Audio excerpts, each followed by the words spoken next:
On a cold winter night in January 2022, North Korea disappeared. Not literally, but digitally. Websites gone, servers unreachable, email routers, external gateways offline.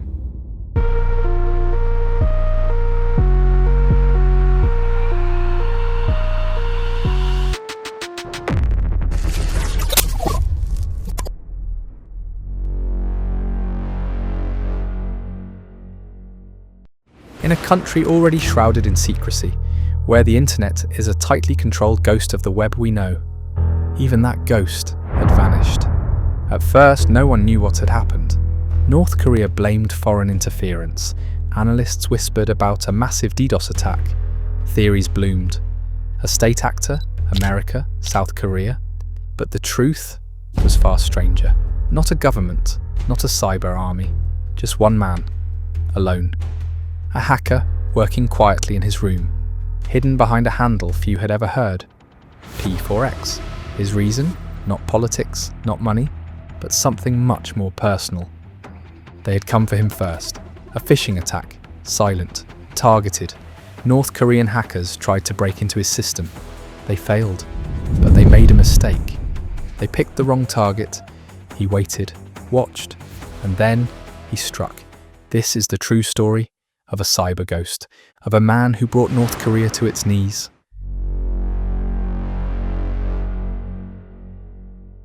He never wanted this. He didn't set out to be a vigilante. He was a builder, a security researcher, an ethical hacker, the kind of person governments quietly rely on to keep their walls intact. He had no name, no fame, just a deep understanding of how fragile the digital world really is. His online handle? P4X. It didn't mean much, just another ghost in the machine. But in 2021, that quiet anonymity ended. He was targeted. It started with an email, seemingly from a fellow researcher, asking for help with a vulnerability. But P4X knew better. Nothing about that file was normal. A reverse shell, embedded scripts. Someone was inside his system, watching, testing. He traced the attack, step by step, backwards, until he found them. The source? North Korea, state-sponsored, well-funded.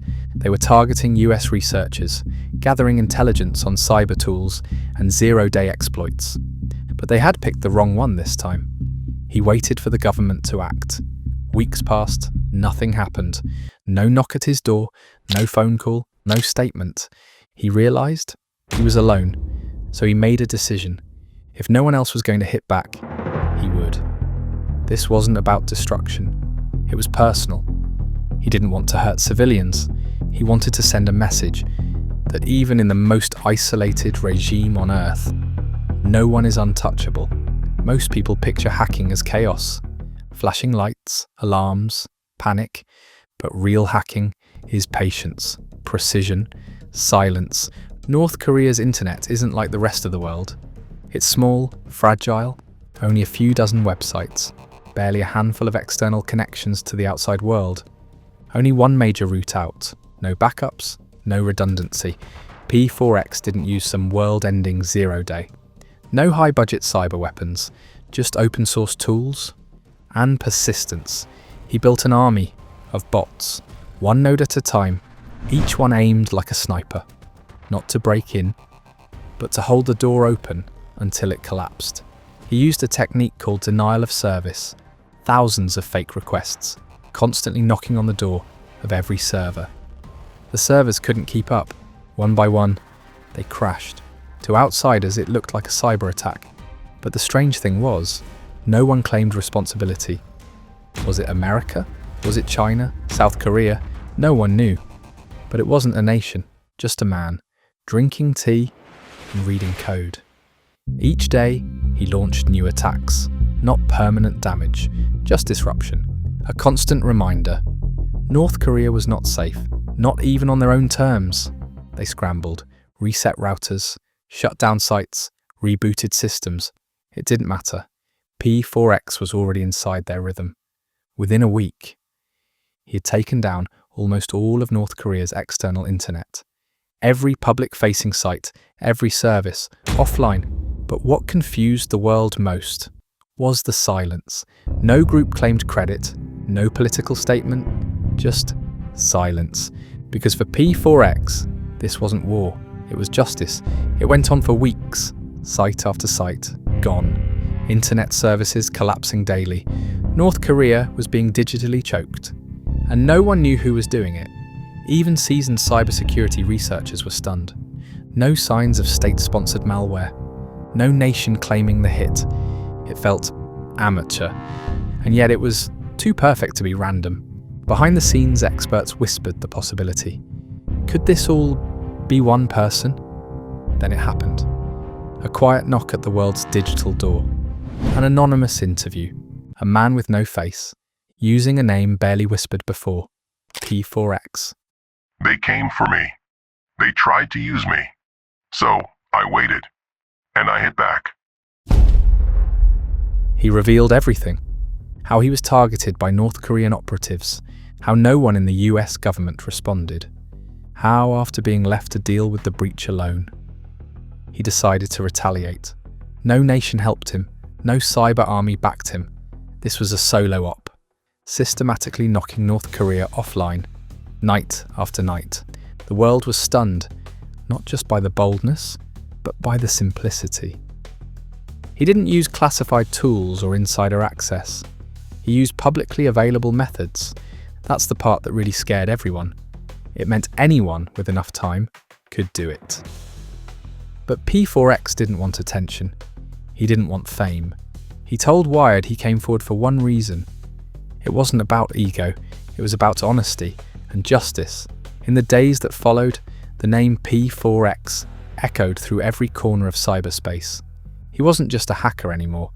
He had become something else, a symbol. P4X kept working. Not to continue the attacks, but to build something bigger. He proposed something radical, a collective, a global alliance of ethical hackers. No governments, no borders, just people who were tired of inaction. Fun was not about chaos. It wasn't about taking down enemies. It was about using cyber skills to protect, to expose, to fight for justice, when no one else would. But this wasn't 2010. Hacktivism had changed. The risks were higher, the punishments harsher. Governments were watching now. And yet people listened, not to create chaos, but because they saw what one person could do and wondered what 100 might. P4X had lit a fuse, and even he didn't know what it might ignite. Somewhere inside US intelligence, someone whispered the words, "We got lucky." P4X didn't target power plants. He didn't crash satellites. He didn't steal state secrets. He could have, but he didn't. He had access to critical infrastructure and chose restraint. That terrified them more. The idea of a cyber vigilante wasn't new, but P4X proved it could be done, cleanly, quietly, and completely.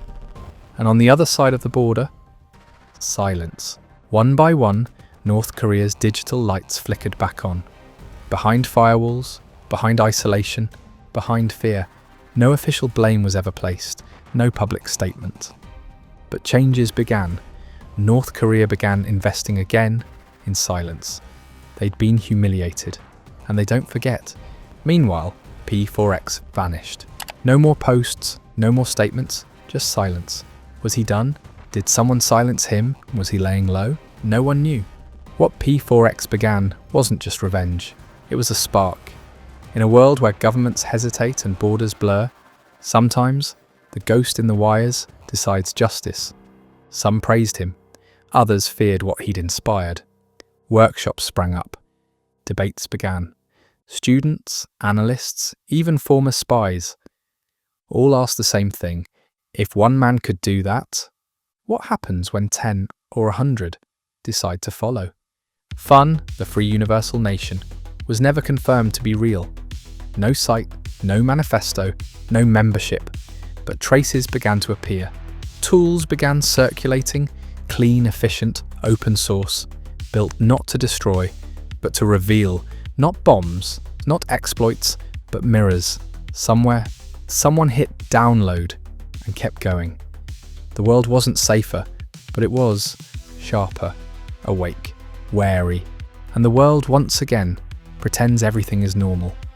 No one ever learned his name, no face, no confirmed location, just 4 characters and a ripple. For some he was a terrorist, for others, a hero. But for most, he was a question mark, an anomaly in a world obsessed with control.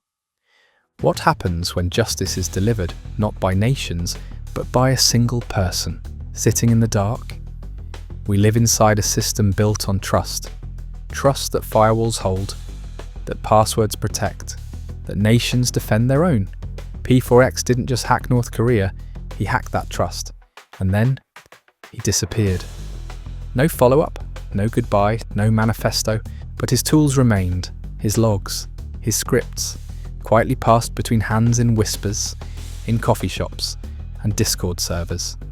Maybe he's still out there, maybe he's watching, or maybe he was never just one person at all.